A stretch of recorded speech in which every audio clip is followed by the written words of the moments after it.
Novas responsabilidades outra vez. Aquele menino precioso que abriu as fontes do afeto paterno nos corações dos jovens pais, também lhes trouxe novas e grandes responsabilidades.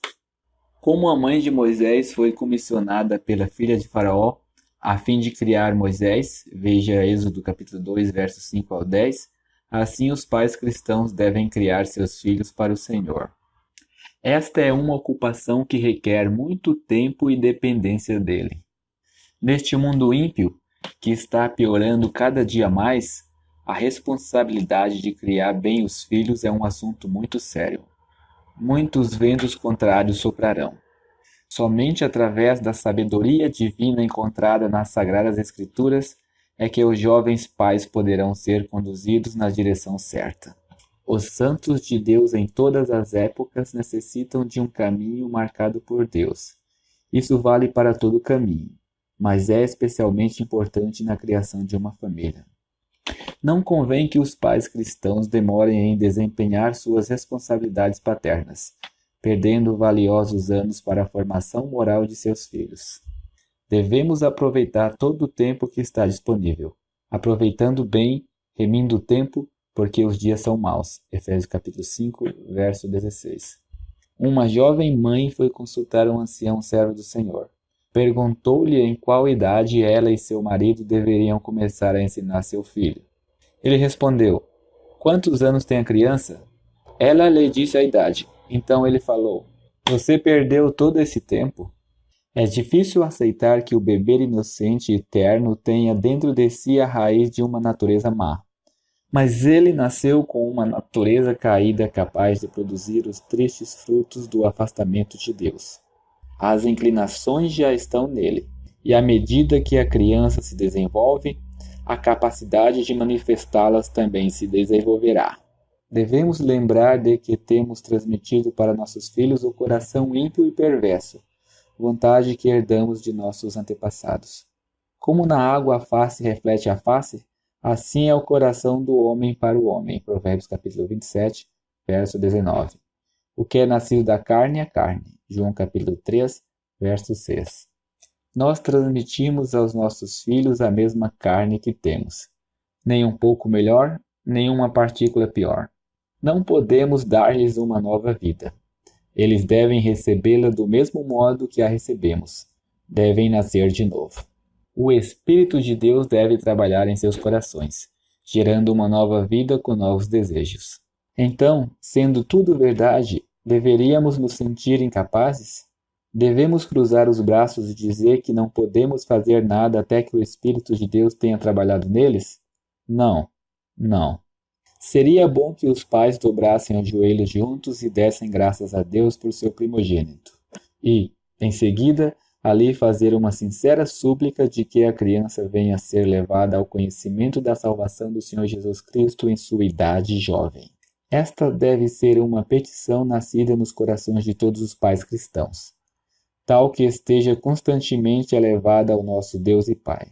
Devemos fazer isso com fé, contando com Ele, pois é uma questão de suma importância incluída em nossas orações desde o dia do nascimento da criança. Qual será o modo de viver do menino e o seu serviço? Juízes capítulo 13, verso 12. O mundo oferece muitos livros sobre a educação da criança. Para o pai cristão, estes não são confiáveis e podem ser de caráter até perigoso. Sabemos que apresentam certos aspectos da sabedoria humana, mas a sabedoria deste mundo não pode ser comparada à sabedoria divina. É muito melhor buscar em oração a sabedoria de Deus, que a todos dá liberalmente e não censura. Tiago capítulo 1, verso 5. Se nos falta sabedoria, e certamente sim, vamos pedi-la a Deus. Ele nunca deixa de ajudar o coração que confia nele. É muito melhor sentir nossa completa dependência de Deus do que ir para o mundo em busca de conselho. Devemos sempre lembrar que a palavra de Deus contém a sabedoria que vem de cima, e é de onde precedem essas palavras dirigidas aos pais. Não provoqueis a ira a vossos filhos, mas sim criai-os na disciplina e admoestação do Senhor. Efésios capítulo 6, verso 4. A Bíblia também tem muitas lições objetivas. Vemos exemplos de homens e mulheres de fé que criaram seus filhos no temor do Senhor. Lemos admoestações solenes nas histórias daqueles que fracassaram nesta responsabilidade. Em seus dias, Abraão tinha uma casa bem ordenada. Não somente ele mesmo andou por fé, mas disciplinou seus filhos em sua casa depois dele. E por isso teve a aprovação especial do Senhor. E disse Jeová: Ocultarei eu a Abraão o que faço? Porque eu tenho conhecido, e sei que há de ordenar a seus filhos e a sua casa depois dele, para que guardem o caminho do Senhor, fazendo justiça e juízo, para que o Senhor faça vir sobre Abraão o que acerca dele tem falado. Gênesis capítulo 18, verso 17 ao 19. Desta forma, ele obteve o título, o amigo de Deus. Tiago 2:23. Anrão e Joquebede foram fiéis em seus dias, e seus 3 filhos, Miriam, Arão e Moisés, foram muito devotados ao Senhor. Na época em que Moisés nasceu, o povo de Israel se achava em circunstâncias muito difíceis. Eram escravos maltratados no Egito, e um mandato do faraó condenou à morte os filhos homens que haviam de nascer. Mas os pais de Moisés agiram com fé diante de Deus e protegeram sua preciosa incumbência o máximo que puderam. Estes são verdadeiramente um bom exemplo para os pais. Não são muitos anos em que eles podem proteger a herança de Jeová, Salmos capítulo 127, verso 3, da influência perniciosa deste mundo ímpio. É muito importante, portanto, aproveitar todas as oportunidades para fortalecer os filhos contra as más influências que os ameaçam. Não podemos dar aos nossos filhos fé para que andem no caminho da fé. Tampouco podemos dar-lhes uma vida nova. Porém, ao criá-los na disciplina e admoestação do Senhor, aprenderão o que é agradável ao Senhor. Moisés foi instruído tão completamente por seus pais nos caminhos e propósitos de Deus para Israel que, quando sua mãe teve que entregá-lo à benfeitora real a ser ensinado nas escolas do Egito, ele pôde andar por si mesmo na fé, pois mesmo quando Moisés foi ensinado em toda a sabedoria dos egípcios, e ele era poderoso em palavras e obras, Atos capítulo 7, 22, ele uniu sua sorte ao povo desprezado de Deus, uma gente escravizada. Deixou o Egito, porque pela fé ele tinha em vista a recompensa. Hebreus capítulo 11, verso 26 ao 27. A exortação para criar os filhos na disciplina e admoestação do Senhor é dirigida aos pais. Eles são considerados responsáveis imediatos. No entanto, as mães têm uma grande responsabilidade na vida de seus filhos, porque desde que nascem elas estão mais constantemente com eles. É imprescindível que o pai e a mãe sejam da mesma mente no Senhor nessas questões. Nada além do mal pode suceder quando o pai puxa para um lado, enquanto a mãe puxa para o outro. Joquebede parece ter sido proeminente com uma especialidade na educação de Moisés. Também é digno de nota que, na história dos reis de Judá e Israel, muitas vezes lemos assim: o nome da sua mãe era. É como se o Espírito de Deus nos chamasse a atenção para a parte que a mãe desempenhou na primeira educação dos filhos. Timóteo foi logo instruído nos caminhos do Senhor. Desde a infância havia conhecido as Sagradas Escrituras. A piedade de sua mãe e vó é mencionada. Tal instrução é como a lenha colocada no lar. Só falta os fósforo ou vela para acendê-la. Logo há fogo. E quando a mente da criança está abastecida com a viva e eficaz palavra de Deus, tudo o que necessita para implantar nova vida em seu ser é a operação vivificadora do Espírito de Deus. Então, todas as riquezas da palavra de Deus já acumuladas em sua mente lhe servem como uma lâmpada para seus pés e luminária para seu caminho. Salmo 119, verso 105. Pais cristãos, recuperem o fôlego. Encomendem seus pequeninos ao Senhor com fé, protegendo-os de más influências. Encham suas receptivas mentes com a sabedoria da palavra de Deus. Instruam-lhes sobre a vaidade e o caráter passageiro de tudo aqui, e ao mesmo tempo recordando-lhes das glórias celestiais que esperam todos os que colocam sua confiança no Senhor Jesus. Repetimos nossa advertência sobre os muitos livros e revistas que estão à venda nas livrarias comerciais, que oferecem conselhos para a educação dos filhos. Em sua maioria, esses livros e revistas não só ensinam coisas erradas, mas também prejudiciais. Procedem de ensinos incrédulos do tipo que dizem que uma criança não tem uma natureza má, mas que é inerentemente boa e só o ambiente é mau. Esta é uma mentira descarada que teve sua origem no pai da mentira, o diabo. Segundo este conselho dos ímpios, Salmo 1:1, uma criança precisa apenas de um pouco de instrução, mas não de correção ou disciplina. Este é o método moderno de permitir que a criança se desenvolva sem ser controlada, e chamar toda a sua maldade por outro nome diminutivo ou dissimulado. Ele tende a seguir sua própria inclinação natural sem restrição. Um nome eufemístico, que ameniza alguma informação, foi inventado para isso, expressão própria. Mas, chame como quiser, é uma das principais causas de toda a delinquência juvenil no mundo. Através da expressão própria, Satanás está lançando as bases para os dias de total desordem que breve virão. Pais cristãos, não sejam mal guiados pelo assim chamado método psicológico para a educação dos filhos. É muito melhor aproveitar a sabedoria que vem do alto. Encontra-se neste inestimável tesouro, a palavra de Deus, e se lhes surgirem problemas que não souberem resolver, tendes um recurso inesgotável onde poderão encontrar a perfeita sabedoria, em Deus mesmo. Se algum de vós tem falta de sabedoria, peça a Deus. Tiago 1:5. Estejam certos disso. Deus sabe melhor como os filhos devem ser criados. Sua palavra diz: o que não faz uso da vara odeia seu filho, mas o que o ama, desde cedo o castiga. Provérbios capítulo 13, verso 24. Desejaríamos ser privados do castigo de nosso Deus e Pai? Gostaríamos de ser deixados à nossa própria inclinação?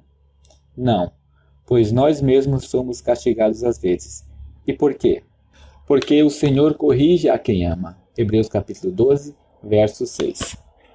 Outro versículo diz: castiga teu filho enquanto houver esperança, mas não excite a tua alma para destruí-lo. Provérbios capítulo 19, verso 18. O uso da vara, fina, longa, limpa, de folhas e suave, é uma das recomendações da Bíblia que tem sido pouco usada. Mas há crentes que a usam com ótimos resultados.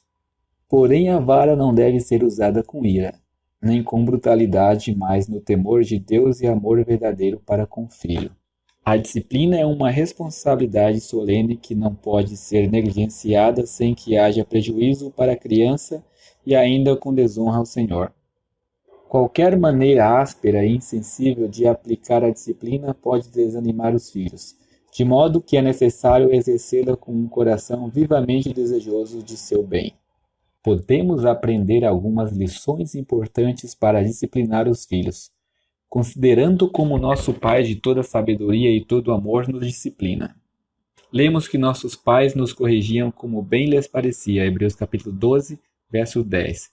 Porém, a eles poderia ter faltado sabedoria, mas não é assim com o nosso Deus e Pai, que nos corrige para o nosso proveito, para sermos participantes da sua santidade.